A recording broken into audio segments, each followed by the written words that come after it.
పంపా సరోవర పరిసరాలలో తిరుగుతున్న రామలక్ష్మణులను చూసిన సుగ్రీవుడు వారు వాలి పంపినవారు కావచ్చునని అనుమానించి భయపడుతూ ఒకచోట నిలకడగా ఉండక అటూ ఇటూ తిరగసాగాడు. రాజధర్మాలను బాగా తెలిసిన సుగ్రీవుడు కొంతసేపు ఆలోచించి తన మంత్రులతో, స్నేహితులారా, అడుగుపెట్టడానికి వీలులేని ఈ దట్టమైన అడవిలో తిరుగుతూ ఇక్కడికి వచ్చిన ఈ వీరులు మామూలు వాళ్లు కాదు, వీరు వాలి పంపిన గూఢచారులే అని అన్నాడు. వెంటనే సుగ్రీవుడి మంత్రులు ఆ రామలక్ష్మణులను చూసి భయంతో ఆ పర్వత శిఖరం నుండి మరొక ఎత్తైన పర్వత శిఖరానికి పరుగుతీశారు. ఆ విధంగా వానరులందరూ పర్వత శిఖరాలను కంపింపజేస్తూ ఒక కొండ నుండి మరొక కొండకు ఎగురుతూ, గంతులు వేస్తూ, అడవి చెట్లను విరిచివేస్తూ అడవి జంతువులను భయపెట్టారు. తర్వాత వారొకచోట గుమిగూడి చర్చించుకుని ఒంటరిగా ఉన్న సుగ్రీవుడి దగ్గరకు తిరిగి వచ్చి చేతులు జోడించి నిలబడ్డారు. అప్పుడు వాలి వలన ప్రమాదం జరగవచ్చునని భయపడుతున్న సుగ్రీవుడితో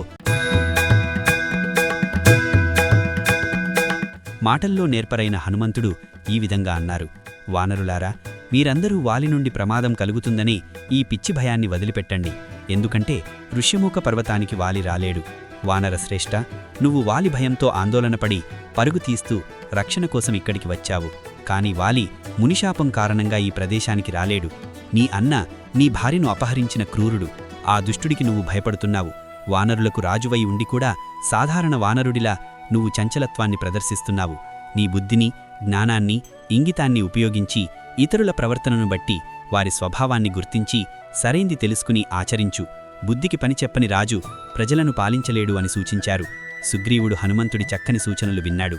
ఆ తర్వాత అతను వాటికంటే మేలైన మాటలను ఆ మారుతితో ఈ విధంగా పలికాడు: వాయుపుత్ర, మనకు కనిపిస్తున్న ఆ ఇద్దరూ ఆజానుబాహువులు, ధనుర్బాణాలు, ఖడ్గాలు ధరించి ఉన్నారు. అలాంటి వారిని చూసినప్పుడు ఎవరికి మాత్రం భయం కలగదు. ఈ పురుషోత్తములిద్దరూ వాలి పంపగా వచ్చిన వారేనని నా అభిప్రాయం. వాలి ఈ కొండపైకి రాలేకపోయినా అతని మిత్రులు రావచ్చుగదా. నమ్మించి దెబ్బతీయడం శత్రువుల లక్షణం. వాలి సర్వకార్యాలూ నేర్పరి. మారుతి, నువ్వు సాధారణ మనిషి రూపంలో వారి దగ్గరకు వెళ్ళు. వారి రూపాలు, సంభాషణలు, చేష్టలు మొదలైన వాటిని బట్టి వారిని గురించి, వారి మంచి లక్షణాలు లేక చెడు లక్షణాలను గుర్తించి తెలుసుకో. వారు మనకు అనుకూలురుగా కనిపించినా వారి మాటల తీరును బట్టి, ముఖంలోని కదలికలను బట్టి వారు మంచివారో కాదో తెలుసుకో అని ఆదేశించాడు. అప్పుడు హనుమంతుడు రామలక్ష్మణుల దగ్గరికి వెళ్లాలని నిశ్చయించుకుని సుగ్రీవుడి మాటలను గౌరవించి రామలక్ష్మణుల దగ్గరకు బయలుదేరాడు. హనుమంతుడు ఋష్యమూక పర్వతం నుండి ఒక్క గంతులో రామలక్ష్మణులు ఉన్న ప్రదేశంలో వాలాడు. ఆ తర్వాత హనుమంతుడు ఆ ఇద్దరి నమ్మకాన్ని పొందడం కోసం తన వానర రూపాన్ని వదిలి సన్యాసి వేషాన్ని ధరించాడు. హనుమంతుడు రామలక్ష్మణుల మనసులను ఆకర్షించేలా మధురమైన మాటలు పలుకుతూ వినయంగా వారిని సమీపించాడు. ఆ తర్వాత అతనా మహావీరులకు నమస్కరించి భక్తితో కీర్తిస్తూ వారితో, అద్భుత రూపమున్న వారలారా, మీరిద్దరూ రాజర్షులలాగా, దేవతలలాగా కనిపిస్తున్నారు. తీవ్రమైన దీక్షను చేపట్టిన తాపసులలాగా ఉన్నారు. అయినా మీరు వనచరులకు భయం కలిగిస్తూ పంపానదీ తీరమంతా ఉన్న వృక్షాలను వీక్షిస్తున్నారు. ఈ ప్రదేశానికి ఎందుకోసం వచ్చారు? మీరెవరు? మీరు అడవిలో తిరిగిన శ్రమ వలన నిట్టూర్పులు విడుస్తున్నారు. బలమైన భుజాలు కలిగి సింహాలను మించిన బలపరాక్రమాలతో సింహాలలాగా తీక్షణంగా చూసే మీ చూపులకు ఇక్కడి ప్రాణులన్నీ భయపడి పారిపోతున్నాయి. ఇంద్రధనుస్సుల వంటి ధనుస్సులను ధరించిన మీరు శత్రువులను సంహరించడంలో దక్షులు. మీ తేజస్సు ప్రభావం వలన ఈ పర్వతం దివ్యకాంతితో ప్రకాశిస్తోంది. మీరు తామర రేకుల వంటి కన్నులు కలవారు. జటావల్కలాలను ధరించి ఉన్నప్పటికీ మీరు మహావీరులు. శౌర్య పరాక్రమాలలో మీరు ఒకరికొకరు తీసిపోనివారు. దేవలోకం నుండి దిగివచ్చినట్లున్నారు. ఉత్సాహం, ఉత్తమ రాజలక్షణాలు కలవారు అయిన మీరు రాజ్యభోగాలను వదిలిపెట్టి జటావల్కలాలను ధరించి ఈ దుర్గమమైన అడవులకు రావడానికి గల కారణమేమిటి? ఈ సమస్త భూమండలాన్ని పాలించడానికి మీరిద్దరూ పూర్తిగా సమర్థులే. మీరు ధరించి ఉన్న ఈ ధనుస్సులు అద్భుతమైనవి, అందమైనవి, విచిత్రమైన బంగారు పూతతో ఒప్పుతున్నాయి. మీ అమ్ముల పొదులు చూడముచ్చటగా ఉన్నాయి. ఉత్తమ పురుషులారా, నేను ఇంతగా మాట్లాడినా మీరేమాత్రం పెదవి విప్పరే? వానరులకు ప్రభువైన సుగ్రీవుడు ధర్మాత్ముడు, మహావీరుడు. అతను పంపగానే నేను మీ దగ్గరికి వచ్చాను. నేను హనుమంతుడు అనే పేరుగల వానరుణ్ణి. ధర్మనిరతుడైన ఆ ధర్మాత్ముడు మీతో స్నేహాన్ని కోరుకుంటున్నాడు. నేను వాయుపుత్రుణ్ణి, వానరుణ్ణి, అతని మంత్రిని. నేను కోరుకున్న రూపాన్ని ధరించగలను. సుగ్రీవ ప్రభువుకు సంతోషాన్ని కలిగించడం కోసం భిక్షువేషంలో ఋష్యమూక పర్వతం నుండి ఇక్కడికి వచ్చాను అని చెప్పి హనుమంతుడు వారి సమాధానం కోసం ఎదురుచూస్తూ మౌనంగా ఉన్నాడు. శ్రీరాముడు హనుమంతుడి మాటలు విని చాలా సంతోషించాడు. తన పక్కనే ఉన్న లక్ష్మణుడితో, సౌమిత్రి, మహాత్ముడు వానరరాజు అయిన సుగ్రీవుడి మంత్రి ఇతను. మనం ఆ సుగ్రీవుణ్ణి కలవాలని కోరుకుంటుండగా అతని మంత్రి మన దగ్గరికి వచ్చాడు. లక్ష్మణ, ఈ వానరుడు గొప్ప మాటకారి. ఇతను నా పట్ల, సుగ్రీవుడి పట్ల ప్రేమగలవాడు. వేదజ్ఞానమున్న వ్యక్తి మాత్రమే ఇలా మాట్లాడగలడు. ఇతను మనతో చాలా విషయాలు చెప్పాడు. ఆ మాటల్లో ఎక్కడా ఆపశబ్దం లేదు. అందుకే ఇతను సమస్త వ్యాకరణ శాస్త్రాలను పూర్తిగా నేర్చుకున్నాడని అర్థమవుతోంది.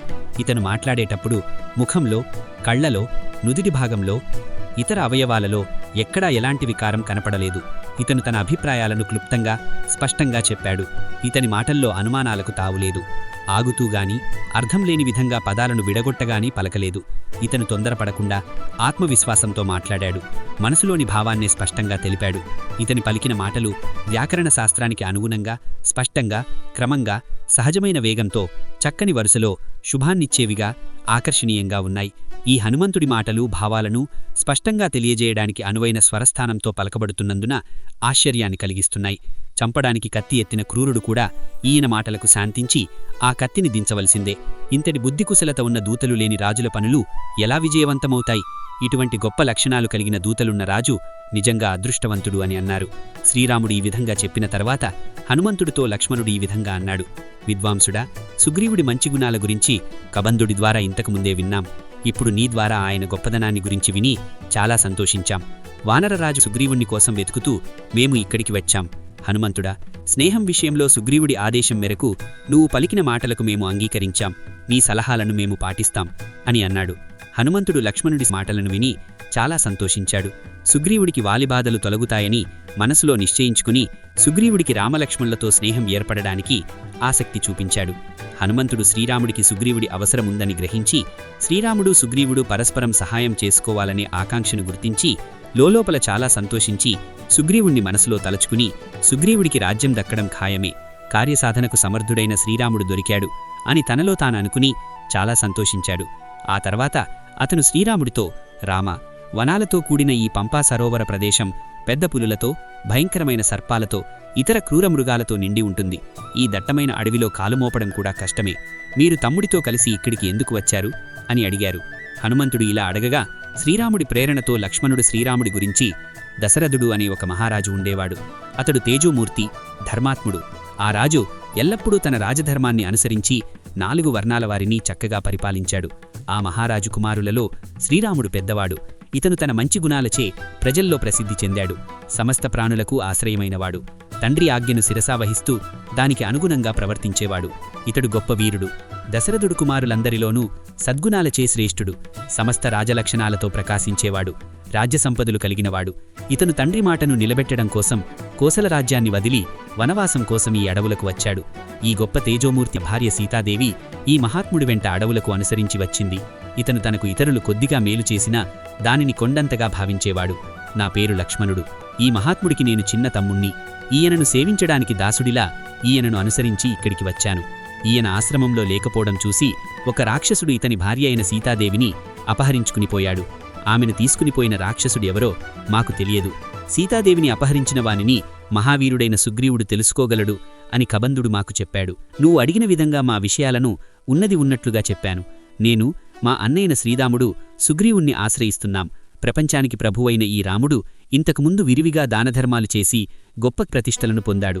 అటువంటి శ్రీరాముడు ఈనాడు సుగ్రీవుణ్ణి ఆశ్రయిస్తున్నాడు. దశరథ మహారాజు ధర్మనిరతుడు, ఆపదలో ఉన్నవారికి శరణ్యుడు. ఆయన కుమారుడైన శ్రీరాముడు ఆశ్రయించిన వారందరినీ ఆదుకునేవాడు. అటువంటి మహానుభావుడి పెద్ద కుమారుడు శ్రీరాముడు. ఈయన 3 లోకాలలోనూ ప్రఖ్యాతి చెందినవాడు. ఈ రాఘవుడు ఈనాడు వానరరాజు అయిన సుగ్రీవుణ్ణి ఆశ్రయిస్తున్నాడు. దుఃఖంతో బాధపడుతున్న శ్రీరాముడు సీతాదేవి విడబాటు కారణంగా బాధతో కృషించి ఉన్నాడు. అటువంటి రాఘవుడు ఆశ్రయిస్తున్నందున వానరులకు నాయకుడైన సుగ్రీవుడు ఈయనకు సహాయం చేయడం ఎంతో ధర్మం అంటూ లక్ష్మణుడు దీనంగా ఇలా మాట్లాడుతుండగా వాక్చాతుర్యం గల హనుమంతుడు ఆ లక్ష్మణుడితో, రాజకుమారులారా, మీరు జ్ఞానవంతులు, కోపాన్ని జయించినవారు, ఇంద్రియాలను అదుపులో ఉంచుకున్నవారు. మా వానరరాజు సుగ్రీవుడికి మీలాంటి మహాత్ముల అవసరం ఎంతో ఉంది. అదృష్టవశాత్తు మీ దర్శన భాగ్యం లభించింది. ప్రస్తుతం ఆ రాజు తన అన్నయిన వాలితో వైరం ఏర్పడి రాజ్యాన్ని కోల్పోయాడు. ఆ వాలి మా రాజును మోసం చేసి ఈయన భార్య అయిన రూమను తన ఆధీనంలో ఉంచుకున్నాడు. ఫలితంగా సుగ్రీవుడు అడవుల పాలయ్యాడు. సూర్యపుత్రుడైన ఆ సుగ్రీవుడు మాతో కలిసి సీతాదేవిని వెతకడంలో మీకు సహాయం చేయగలడు అని హనుమంతుడు ఇలా మధురంగా పలికి, ఇక మనం సుగ్రీవుడి వద్దకు వెళ్దాం అని అన్నాడు. అప్పుడు లక్ష్మణుడు, అన్నా, వానరుడైన హనుమంతుడి మాటల బట్టి సుగ్రీవుడికి కూడా నీ సహాయం అవసరమని స్పష్టమవుతోంది. కాబట్టి సీతను వెతకడానికి వీరు నిజంగా నీ సహాయం చేస్తారని నమ్మవచ్చు. అందుకే నీవు, సుగ్రీవుడు ధన్యులైనట్లే అని అన్నాడు. హనుమంతుడు రామలక్ష్మణులను వెంటబెట్టుకుని వానరరాజు అయిన సుగ్రీవుడి వద్దకు బయల్దేరాడు.